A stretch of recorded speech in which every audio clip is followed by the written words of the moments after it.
Welcome back to another edition of Scots and Socks. I'm Scott, he's Scott, and today we're going to talk about asking for help.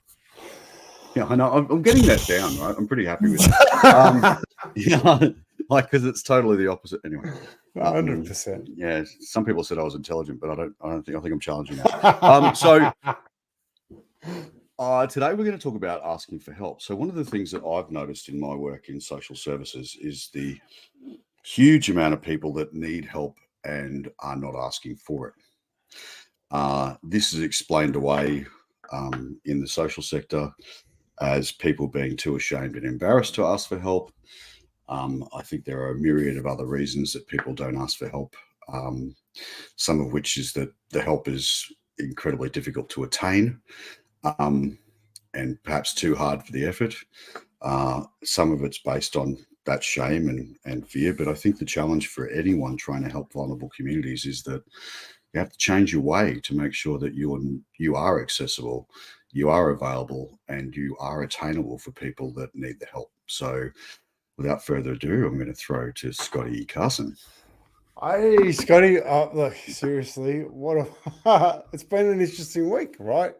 Where this is a very relevant conversation towards my life, right? How do I ask for help? I need financial support to continue the journey of the socks, but I need more than that at the moment. And I think there's a vital key element that we miss in the asking for help. Sometimes we don't know what we need help with. We don't know what to ask for. Yeah, we need help, but what do we specifically actually need help with? Oh, yeah, we don't know how to, even if we do identify, we don't know how to go about getting that help often. I think we're finding this with food insecurity services, not to speak out of school too much, but, with some of my clients there, I think there's a growing amount of middle Australia that are finding themselves in difficult financial circumstances, but they're not au fait or familiar with, reaching out to a charity or even knowing the locations of those people that might be able to help them. So I think there's a lot of barriers to getting that help and a lack of awareness amongst the growing vulnerable communities in Australia. So, excellent point. Let's talk about vulnerable communities in Australia right now, right? Because what are we looking at? Are we looking at those on the street sleeping rough? Are we looking at those that are single income families? Are we looking at single mums? Are we looking at what else can we be looking at? So many different first homeowners, young people going out, people, becoming tradies, doing their apprenticeships. Anyone doing what are we talking about? Because I was having a conversation with a mortgage broker today, just around what it actually costs to live a mediocre life, right? For a family to be even look at getting ahead in life and having that one big holiday a year and making investments. Realistically, if you got two kids, you need to be earning 200 grand a year to afford a house, to afford a car, to run your life right now. 200 grand. Little above the average wage. Just a little bit above, right? And that's just to have what is considered a normal life. Yep, exactly. How many people do you know that are earning over 200 grand? Look, yeah, probably more than most, but I mean, equally their commitments are, they get crazy at that level, right? I mean, we've seen very heavy borrowing or lending over the last sort of decade or so. And, I was just seeing last night that we're heading into the highest level of mortgage stress in the history of this country. or rather, since I know it wasn't in the history of this country, it was since the Great Depression. So, um, stuff's getting real for the average Australian, and we're seeing a lot of people who have mortgages and jobs, and you would consider to be middle class usually, who are falling into the vulnerable area. So the truth is, vulnerability encapsulates more people than ever before. Yeah. And I think one of the wake up calls, and COVID gave us a head start at this because, lockdowns didn't discriminate socioeconomically. And lockdowns of industries didn't discriminate based on, how well you were doing, or let alone your socioeconomic index. None of that stuff mattered. What mattered is that you could no longer work, you could no longer make an income, or you were laid off, at least temporarily, while people figured out what was going on.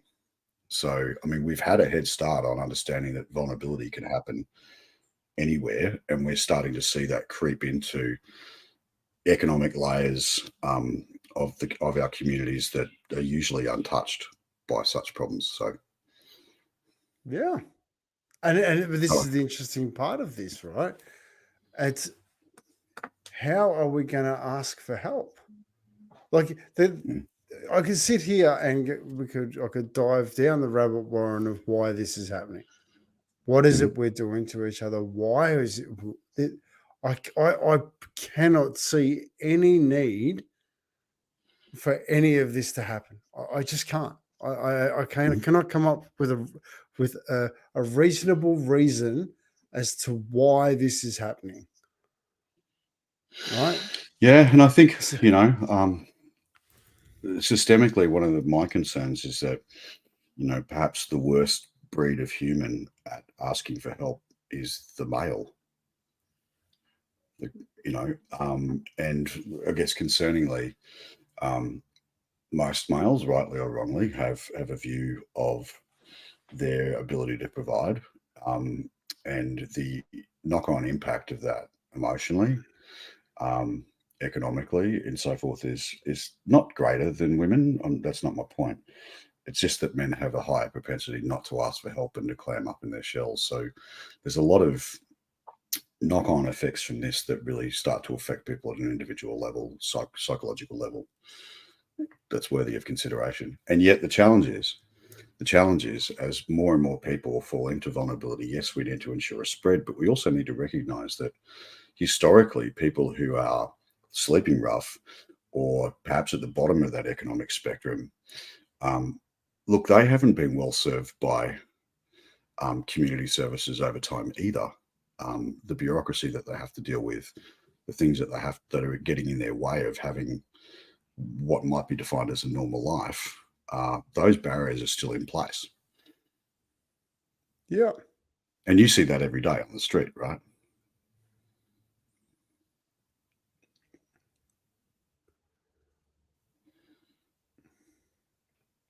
You got to disagree with me? No, I don't actually, Scott.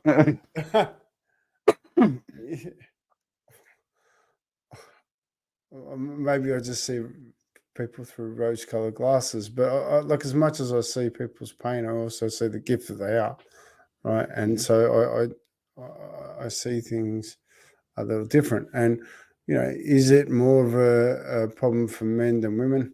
I don't know. I think it's a human problem. Like, literally just sitting here. Asking for help, you mean? Just to be specific. Yeah. I think it's a human problem. Like just sitting here.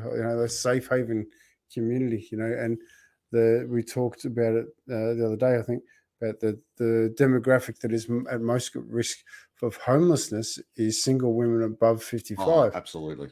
Do you know what I mean? Yep. So that takes into consideration. You're making me feel like I want to make a definitive statement here that what I was trying to talk about is not that men would suffer more, that men would have a lower propensity to ask for help. Yeah, and look, and I'm not like, there's no chastising of your statement, and basically you're basing it upon the fact that men don't have the communication skills that women have had, right? And literally, you can go back to hunter-gatherer days to understand that, because men used to go hunting and they had to be quiet. They had to learn how to do things quietly, because otherwise they'd lose their game, right? Yeah. Whereas women needed to communicate because they had the kids, they had to talk. Do you know what I mean? Like, so if we go all the way back, men have always talked less. And Yes. I think that's just been a part of the way our makeup. Like, blokes can communicate. And our social structures are different. Our social structures are different. So a group of male mates have a far lower propensity to speak of emotional problems or needs. Whereas women are a lot more advanced on doing that. I hate generalizations, so what am I saying? But I think that might be true. But anyway, back to the point about. No, but you've got to go into generalization every now and then. Like, I don't, and I think we're going off topic, and I want to get back on the topic. But I think that is the thing that the current way of thinking, where we're silencing conversation based upon we're going to offend people. It's actually proven really dangerous, because what you do is you actually shut down the conversation. And what we're trying to do, even through generalization, right? It's only an observation. But if it's something that you've seen different, speak up, give us the opportunity to see things through your eyes, because you might be able to persuade the conversation and educate us beyond what we currently know. So true. I mean, I think that's in my business, I mean, curiosity is at an all-time high in terms of lack. And I think, that's what, when we're leaning into, the whys and wherefores of what, people and their having their needs met, and where they get in their own way, some might argue, of getting their needs met. How do we develop a greater and deeper understanding of those people so we can be more effective in getting them the help they need?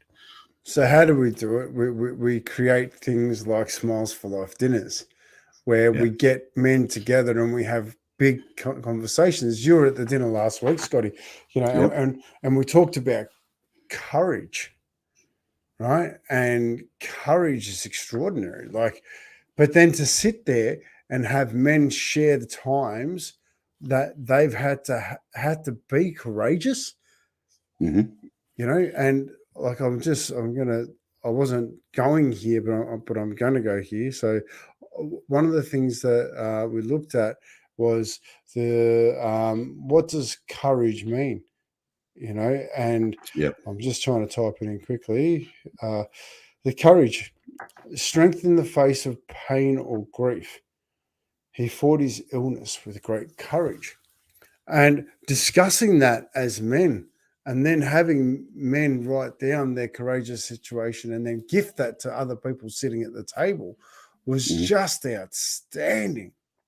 Well, it lowered the barriers for people to share what was going on for them. And I think, that's incredibly needed. But I think, at a more macro level, we can't shrug our shoulders when people don't engage our services. We have to find ways to pursue and persevere to try to make sure that people who are in need are in fact getting the help. And in 2020, here's a big blow up. In 2020 on the 7:30 report, I said that what the challenge of COVID was the equitable distribution of empathy. Because it was very easy for some people in social services to say, well, you're not in need of help, you've got a mortgage. Or you're not in need of help because you've got X amount of, income. When in fact, the outgoings and the income, we always find a way, don't we, to disperse it. But, that didn't mean that people weren't vulnerable. It didn't mean that women weren't like in incredible danger of domestic violence during that period of time, 2020, 2021. And often in communities where non-violent domestic violence was taking place, or non-physical violence was taking place, where things like financial bullying and all those sorts of things were taking place. And we saw an explosion of that vulnerability in women in our communities during that period of time, but not necessarily amongst communities that were the usual suspects of suffering. Yeah. So again, we've had the lesson, right? So what have we learned from COVID that we can now take into the way we deploy services, the way we engage with people, the way we make it easy for people to engage with us.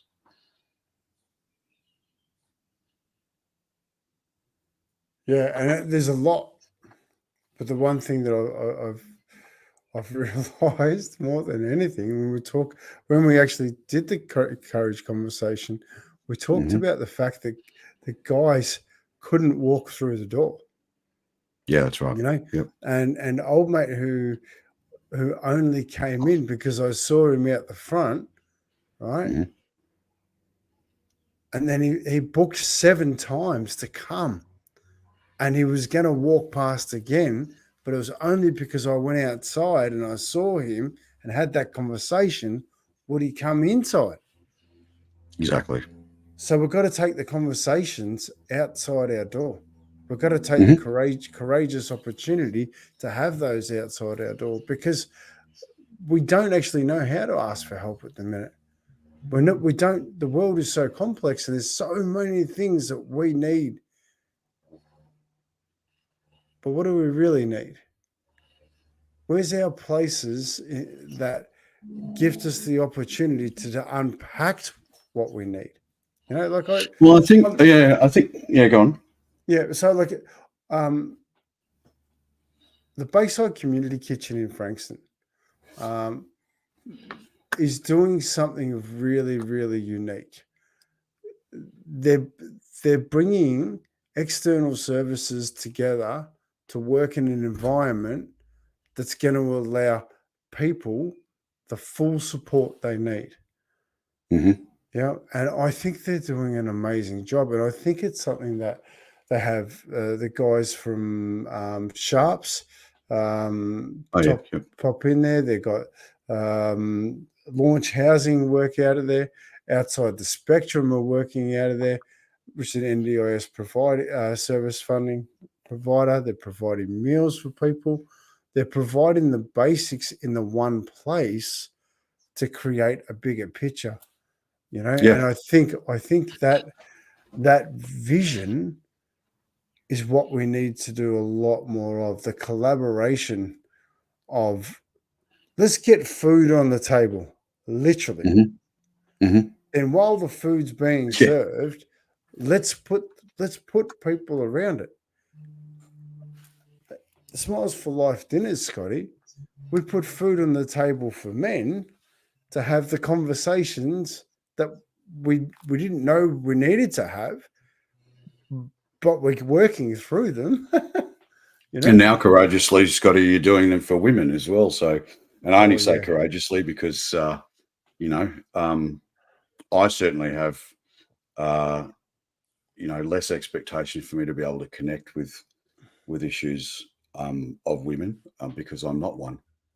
yeah. But I think the other thing that we need to consider, and we actually need to embody this in anything that we're doing in community outreach or community assistance, is there is the discussion around shame and embarrassment. There Mhm. is the possibility that people find or know or have heard it's all too hard. But there's another thing that I think that we need to acknowledge, and that's the fact that over the last 30, 40 years, certainly in my lifetime, the concept of neighborly support, of of community, of being connected with our neighbors and having an expectation that others will do the right thing by us, the increasing trend to isolation, and I'm garnering that goes in concert with a very, very low expectation of others. And hey, we saw it in COVID when, who were the people that bought all the toilet paper? The people with the most money, right? Why? Because they didn't give a crap, no pun intended, for anyone else in the community, because it was all about me, me, me, and me, or me, myself, and I, to quote De La Soul. But it's, I think we need to acknowledge the fact that people's expectations of others being of assistance is far lower.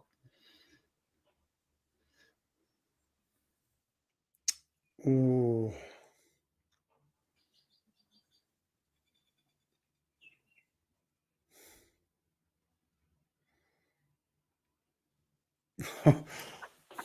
I mean, I think that's what you broke through. I saw it on Thursday night's dinner, right? There was a young fella there who shall remain nameless, who came in with the expectation that he wouldn't be able to connect with this bunch of largely older men, right? Mm-hmm.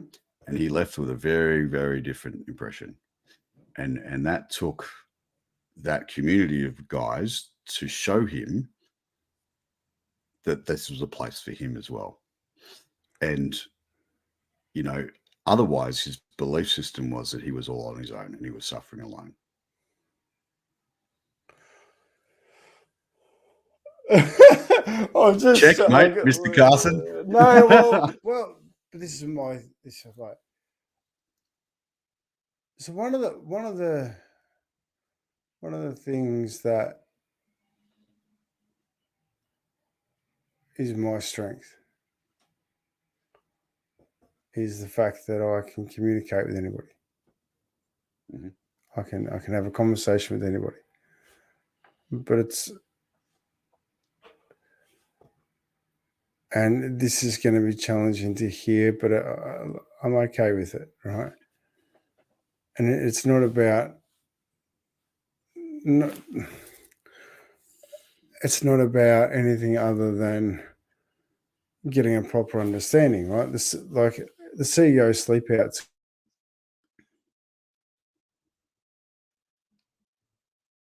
Oh.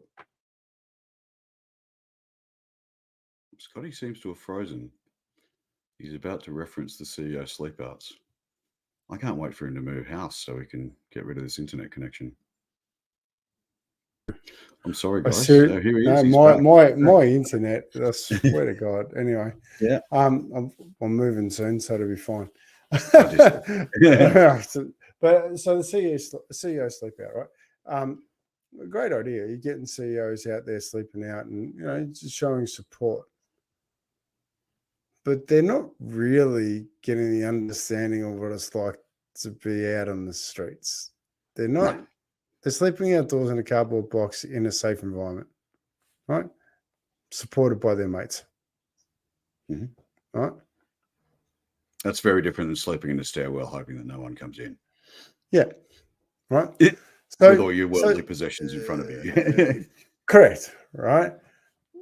Or finding somewhere to sleep in the middle of the day because you've been up all night because someone's trying to bash you for your methadone, right? Yeah. So just a slightly different perspective. So that has been the joy of the Smiles for Life dinners. You don't actually know anybody's background. You come in as a man. Fred Harrison, the beautiful Fred Harrison from IGA, one of the Richie's IGA. And now I adore this man, and I'm going to tell you why. Because he came to our dinner. I invited him. He's like, "This is a community thing. I want to be a part of it." He came to the dinner, and he shared his story as a young guy growing up and how he got in contact with IGA. But then he sat down and was just Fred. Yep. He was Fred amongst men, listening to other men's stories, sharing the journey. Yeah, he really lives values, doesn't he? Yeah. He lives them. Like, he does. And that is somebody for me who... Hi, Fred, by the way. I hope he's... if he watches it, he watches it. I'll send it to him to make sure he listens, Yeah. Well, but I want you to, because he's somebody that... I truly admire as a leader. His genuine care and want to understand people is something that, no wonder he's been the CEO of such a wonderful company for 30 years this year or next year. Yeah. When you have a leader who's prepared to roll his sleeves up and actually do the support work himself, not lip service. No wonder he is so well respected and the amazing leader that he is. Yeah, and I think you said something that's really fundamental to this topic of asking for help. If we genuinely are engaged in helping other people, and more of us should be than we are, but if we are, then you mentioned something about Fred's character or his approach that I think is super important.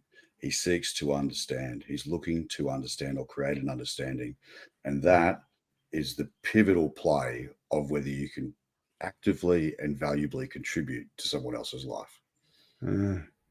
That is the essence of empathy, which is what we're here to discuss week in, week out, because we see a stunning lack of it.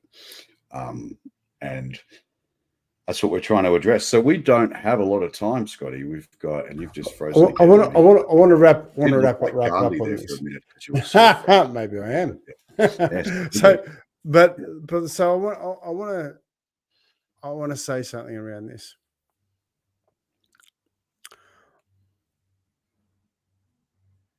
I don't want to guilt shame anybody. I think everybody is doing what is the best thing for them right now, right?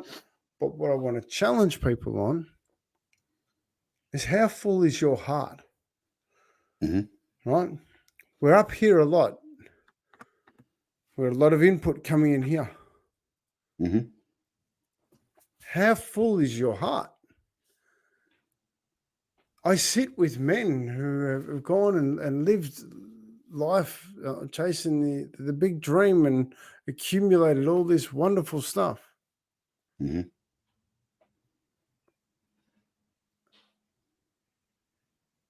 they've missed the point.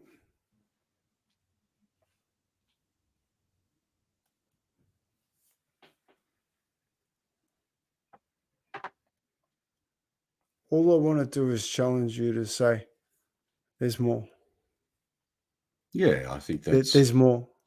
And I promise you, if you take the time to be curious about people and what they provide, and we can give one another and learn their story, your heart will be full.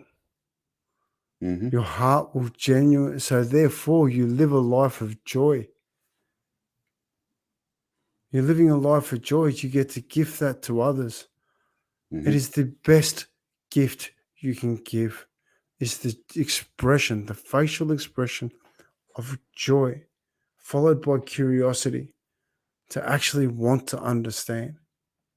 And then you can have an impact. I mean, again, I'm going to put in a shameless plug for the socks, because I think at its core, what Scott has nailed with this program is that despite the differing life experiences amongst people in our community, despite the differing challenges that people have, one universal truth is that there's joy from acknowledgement. And when people feel acknowledged and seen, you're making a change, regardless of where they've come from. And most definitely that acknowledgement is more heartfelt amongst those who are more ignored and isolated, definitely. But I'd argue that an increasing number of us feel ignored and isolated. So as a program, a great way to encourage people, the thing that's drawn me to this man and the program is, I want to thank you for doing your best right now. Because at its simple form, guys, I think that is the way and the starter of a conversation that builds an understanding that enables you to actually provide assistance, support, emotionally or otherwise, to people who are vulnerable or in need. There you go. Shameless plug. Didn't even come from Scott Carson. But I think we need to wrap up, Scotty. So, wow, we could talk about this room. Maybe we'll talk about it again. What I will say, though, guys, is that we are considering a change of time slot and potentially an audio version, audio-only version on LinkedIn, for the sole purposes of creating more interactivity at a more time zone friendly time. And, the interest from overseas also determines that we'll probably go earlier morning coming up. So stay tuned for that and those updates. Scotty Carson, anything to take us out? Thank you for doing your best right now. Awesome. All right, guys. Thanks so much for listening. We'll talk to you. I was going to say this time, this same bat channel, but that's not true. We'll talk to you when we let you know we're talking to you next week. Okay. Cheers.